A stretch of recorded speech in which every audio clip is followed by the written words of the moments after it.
अस्सलाम वालेकुम, welcome back to the forex feed. अच्छा, गोल्ड का नेक्स्ट वीक का एनालिसिस होगा from 29 June to 3 July 2026। So ये अभी मेरे पास डेली टाइम फ्रेम ओपन है। अच्छा, एनालिसिस को स्टार्ट करने से पहले अगर आप लोग हमारी व्हाट्सएप कम्युनिटी को ज्वाइन करना चाहते हैं तो लिंक बाय में मेंशन है। अदरवाइज़ ये स्क्रीन पे आपको नंबर भी शो हो रहा होगा, सो यहाँ पे कांटेक्ट करके आप लोग व्हाट्सएप कम्युनिटी का पार्ट बन सकते हैं। सो एनालिसिस को करते हैं स्टार्ट।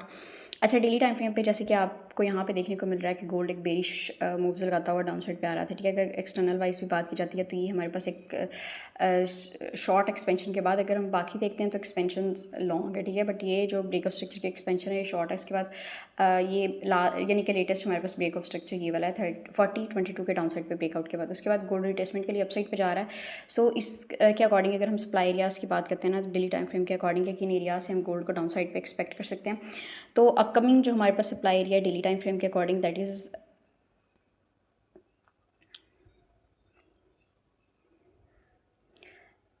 दिस एंड अगर वैल्यूज़ की बात की जाती है 4156 to 4191 I think so yes. उसके बाद अगर स्ट्रक्चरल पॉइंट ऑफ व्यू से हम कॉन्टेक्स्ट एरिया की बात की जाती है तो लास्ट हमारे पास जो स्ट्रक्चरल पॉइंट है ना वो तो ये सारा विक्स को इंक्लूड करके आ रहा है। ठीक है, लेकिन हम जो ज़्यादा एक बेस्ट अपॉर्चुनिटी फाइंड करेंगे वो इस एरिया से फाइंड करेंगे। सो नेक्स्ट हमारे पास जो पॉसिबल एक सप्लाई एरिया होगा वो ये वाला हो सकता है। अच्छा, इसकी अगर वैल्यू अच्छा इसको मैं थोड़ा कलर चेंज कर देती हूँ। अच्छा, इसकी अगर वैल्यू की बात की जाए तो क्या 4313 टू 4354 और उसके बाद अगर नेक्स्ट डेली टाइम फ्रेम के अकॉर्डिंग सप्लाई एरिया की बात की जाती है तो वो हमारे पास अपकमिंग सप्लाई होगी ये वाली।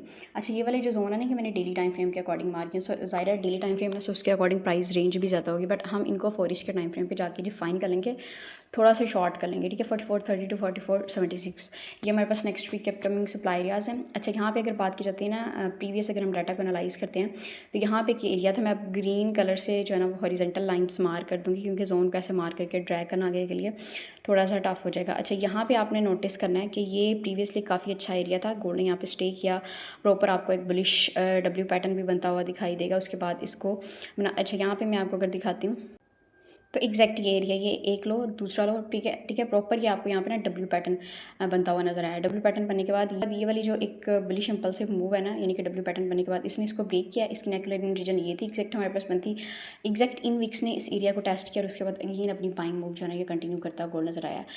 अगेन अब जब गोल्ड ने इस एरिया पे अप्रोच किया, यहाँ पे अब इसको हम आगे तक ऐसे एक्सटेंड करते हैं तो यहाँ से रिस्पेक्ट लेके अप साइड पे गया, काफ़ी अच्छी जो है ना मूव प्रोवाइड की बुलिश, और अगेन सेकंड टाइम यहाँ से रिस्पेक्ट लेके अप साइड पे जा रहा है। अब हम जो मेन एक डिमांड एरिया कंसीडर करेंगे ना वो हम इतना कंसीडर करेंगे कि ये एक हमारे पास मेन एरिया रहेगा 3984 टू 3966 के। इससे डाउन साइड पे हमें ना ब्रेक अब चाहिए।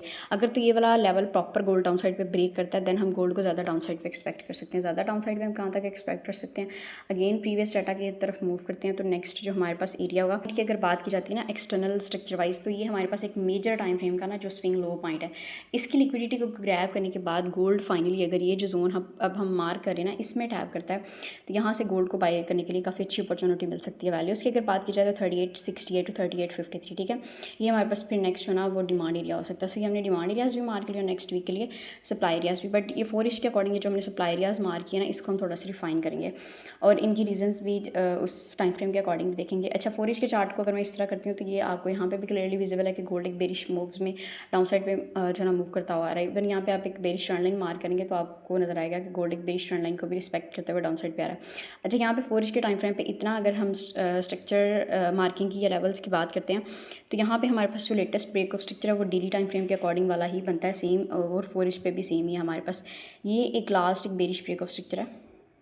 ठीक है, एग्जैक्ट इसके डाउन साइड पे ब्रेकआउट पे, और गोल्ड जो है ना अपनी इस डेली टाइम फ्रेम के सपोर्ट लेवल से रिस्पेक्ट लेने के बाद रिट्रेसमेंट के लिए अप साइड पे जा रहा है। सो अब यहाँ पे जो हमने लेवल्स देखने हैं ना कि गोल्ड का जो अपकमिंग सप्लाई एरियाज़ हैं वो कौन से हो सकते हैं, तो पहला जो सप्लाई एरिया ना वो तो ये पड़ा हुआ है हमारा, इस ब्रेक ऑफ स्ट्रक्चर के अकॉर्डिंग भी ब्रेक एंड टेस्ट वाला एरिया हो जाएगा। ठीक है, और ये 2 कैंडल रिट्रेसमेंट 4 इस टाइम फ्रेम के अकॉर्डिंग, सो ये काफ़ी अच्छा एरिया है 4106 टू 4133। अच्छा, अब ये वाला जो एरिया नहीं हमने डेली टाइम फ्रेम के अकॉर्डिंग मार्क किया, सो इसको हम 4 के टाइम फ्रेम के अकॉर्डिंग रिफाइन करेंगे।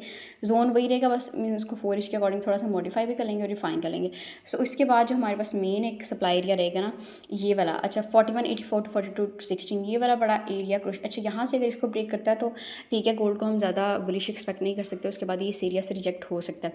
बट ये वाला इतना स्ट्रॉन्ग लेवल है कि अगर ये वाला लेवल प्रॉपर गोल्ड अपसाइड पे ब्रेक कर देता है ना तो देन हम बुलिश वेविंग जो ना गोल्ड में एक्सपेक्ट कर सकते हैं। फिर होपफुली कि गोल्ड अपने इस जो ना 4 के लेवल्स को मे बी फेल कर दे, यानी कि स्ट्रक्चर को। एनीवेज इसकी अगर वैल्यूज़ की बात, इसकी वैल्यूज़ मैंने आपको बता दी। इसकी वैल्यूज़ की अगर बात की जाए तो 4184 to 4216, और ये वाला जो लेवल है ये हमने डेली टाइम फ्रेम के अकॉर्डिंग मार्क किया है। इसको मैं 4 के अकॉर्डिंग अब थोड़ा सा रिफाइन करूँगी, तो ये हमारे पास जोन रहेगा। इसकी प्राइस बनेगी 42 to 29 4358, और इसी अपसाइड पे ये वाला जो लेवल है ये भी डेली के अकॉर्डिंग मार्क किया, लेकिन 4 के लेवल पे अगर हम आते हैं 4 के टाइम फ्रेम पे लेवल मार्किंग की बात करते हैं तो ये जोन हमारे पास बनता है एग्जैक्ट ये वाला 44 43 to 44 62। ठीक है, लोअर टाइम फ्रेम पे आकर रिफाइन करने का यही फ़ायदा होता है कि आपको जोन्स की प्राइस रेंज जो है ना वो थोड़ी सी कम हो जाती है। ठीक है, सो ये हमारे पास नेक्स्ट सप्लाई एरियाज। अच्छा, ये वाला जोन जो है ना मार्क करने का रीज़न ये है, एक तो ये आपको एक्सटर्नल ब्रेक ऑफ स्ट्रक्चर नज़र आ रहा है, उसके बाद ये इतनी सी मूव अगर आप चार्ट पे दिखती ना तो यहाँ पे आपको एक internal bearish break of structure भी नज़र आता है। उसके अकॉर्डिंग ये ब्रेक एंड टेस्ट वाला एरिया भी, और यहाँ पे 2 कैंडल रिट्रेसमेंट भी, और ये सप्लाई वाला रीजन भी है।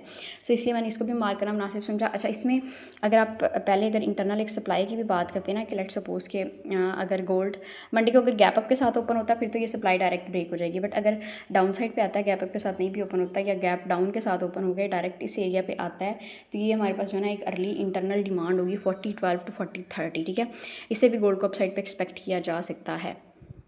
सो ये है हमारे पास गोल्ड का नेक्स्ट वीक का एनालिसिस। बाकी कोई फाइनेंशियल एडवाइस नहीं है, ठीक है, क्योंकि इस मार्केट में 100% कुछ भी नहीं है, सब प्रोबेबिलिटीज़ की गेम है। सो मैंने जो ऑन रिस्क, और बाकी अगर किसी को भी कोई फर्दर इन्फॉर्मेशन चाहिए तो आप लोग व्हाट्सएप पे कांटेक्ट कर सकते हैं, नंबर बाय में मेंशन है। So this is all for today, see you in the next video, till then take care, अल्लाह हाफिज़।